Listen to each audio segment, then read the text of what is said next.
Hi guys, my name is Gareth Byrne, and I'm going to be talking about the 5 impulses that we use when we're selling to customers. I guess if you're like me, I started in this industry with no experience, so the 5 impulses, or impulsing in general, is a bit of a foreign concept and a really a foreign language to us. But actually, if you look at traditional advertising, every TV, radio, billboard ad that we see is riddled with impulses, whether it's visual impulses, impulse words, and that all of those impulses are put there to attract customers to that product or that service, and entice customers to get involved. And in direct selling and direct sales, we're no different. So as we're speaking to customers, how we get customers excited about the product, the different products that we're promoting to people, is impulsing people and getting people excited about using that product or service,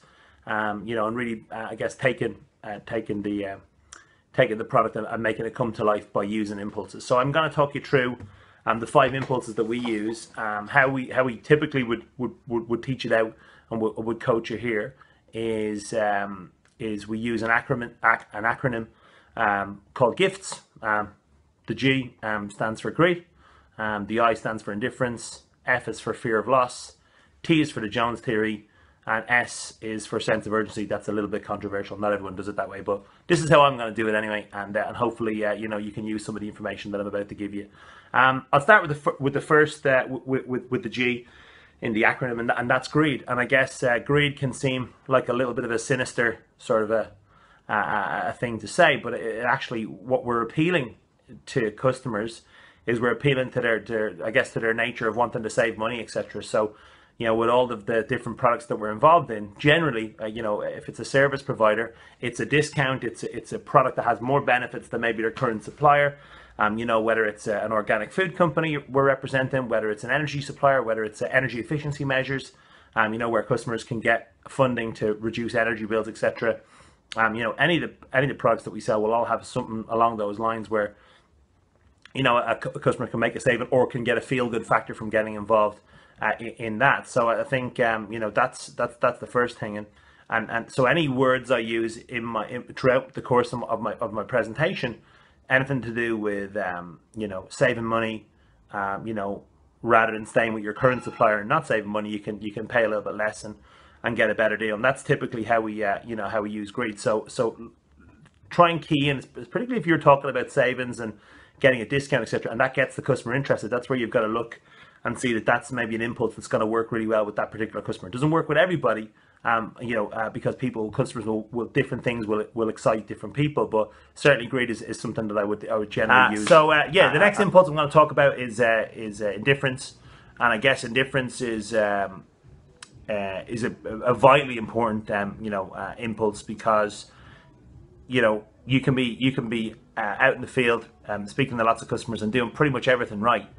But if you're not indifferent, customers will feel like you're trying to sell to them, or that there's more of a benefit for you than them.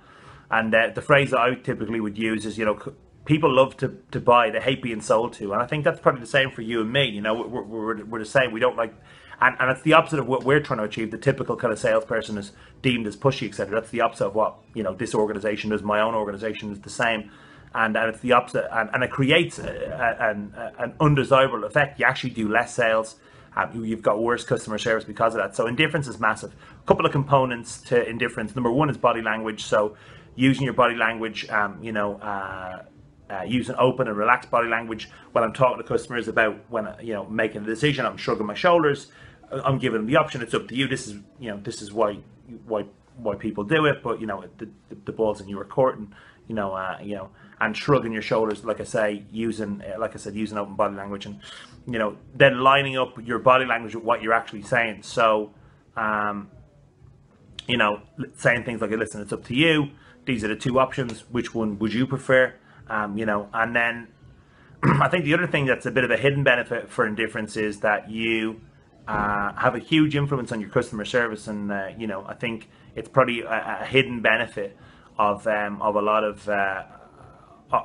this impulse, is that it can actually lower your cancellations, lower your rejection. Remember, customers relax, you're relaxed, they feel good about it, and again, they don't feel they're being pushed into something. you know, they're left with a really good feeling. I just think people are much more likely to buy when you're relaxed and you're calm. And I think that's the big key in Indifference as well. So mix what you're saying with your body language, and you'll find you'll get a really good result from Indifference. The next impulse I'm going to talk about is fear of loss.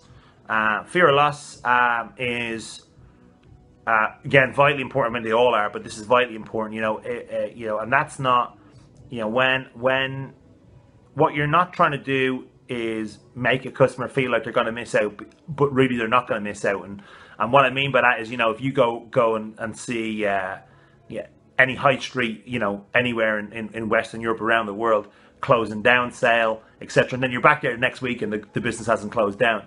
So that's, you know, that's a bit of a blag, and a bit of and you know, there's a bit of skullduggery, shall we say, in that. What we want to do when we're talking about fear of loss is that, you know, the customers are genuinely want to feel like they're missing out on a deal, but not really making up that they're going to miss out on a deal. They genuinely are going to miss out on a deal.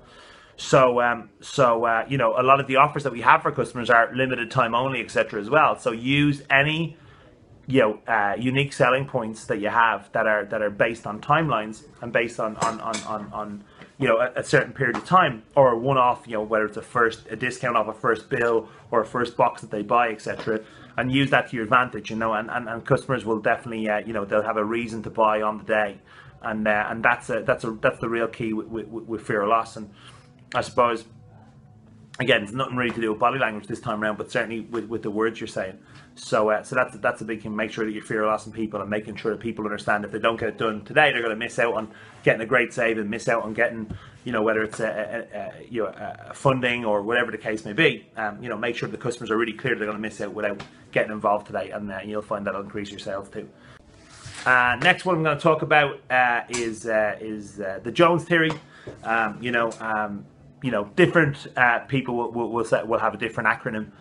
You know, but this is how we coach it out in my organization, which is, and the big one is you know, people find safety in numbers. You know, if you how do products become popular? Typically, in the early days of a product launch, maybe a few people pick it up, but as momentum starts to go on, you know, I guess if you look at social media, for example, certain sites, you know, it's Jones theory is really rolled out with some major social networking. You know, when your friends and your pals are on it, you know, not so cool when your mum and dad are on it, but definitely if your friends and pals are on it, you'll get involved in it too. And that Jones theory works exactly the same in direct sales when we're dealing with customers, talking about how many customers are actually involved with the client you're representing. You know, and I'm talking about subtle Jones theory, not, you know, your neighbor John's got. I mean, that's very obvious Jones theory. That's not what I would coach out. You know, there's X amount of million or X amount of thousand customers have already got involved in this company. Lots of people are using them because of X, Y, and Z, given the features and benefits. You know, a lot of people in the area have chosen to leave one company to come to this one because, and of course, there's evidence of that, because typically the companies that we work for are major organizations that have built, you know, a big customer base, and they're using us to add to that customer base and add with quality too. So Jones theory, huge impulse to use in the field, and I think essential for every time you go and talk to a customer. So again, use Jones theory massively, and again, I think have a big impact on your sales. You know, and the final impulse I'm going to talk about is sense of urgency, and sense of urgency, I call it the forgotten impulse. And you know, there's a few different systems that teach an impulse. This is the one we use, and we find it really effective. And sense of urgency is using words, you know, that are gonna you know, get people understanding that you're not going to take a very long time. And we're in impact sales. You know, customers, when we go and speak to them, whether it's you know, at their homes, at their businesses, at an event store, whatever the case may be, you know, or events or in-store, should I say. They customers have, you know, are going to think, oh, how long is this going to take?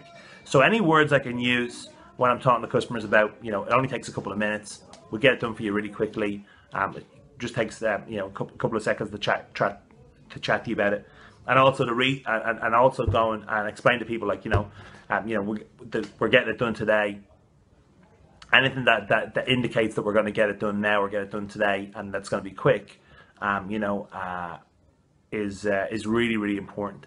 And again, I don't think it's used enough. I know some people talk about different. There are plenty of different impulses you can use, but certainly they're the main five for me, and it's using those keywords. And the final thing about using the impulses, and I'll leave you with this little piece of advice, is it's really important that throughout your your presentation that you don't speak too quickly, because when you do speak too quickly, I think it's kind of a typical pretty salesperson thing to do, and certainly I don't think it builds any trust at all. So it's important to speak slowly, speak calmly.